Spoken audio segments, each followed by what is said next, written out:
എന്താ പഠിച്ച നമ്മള്? എന്താ പഠിച്ച? ഏതക്ഷര പഠിച്ച? അലിഫിന്റെ മുകളിൽ ഫത്തഹ് ഇട്ടാൽ ആ ഫോർ. ഒരു പാട്ട് പഠിച്ചില്ല നമ്മള്? പാടിത്തരട്ടെ? ആ കണ്ടു ഞാൻ അദബുൻ കണ്ടു ഞാൻ, അദബുള്ള കുഞ്ഞായി വളർന്നിടും ഞാൻ.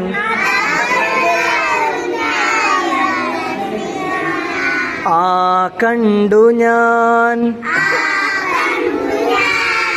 അദബുൻ കണ്ടു ഞാൻ,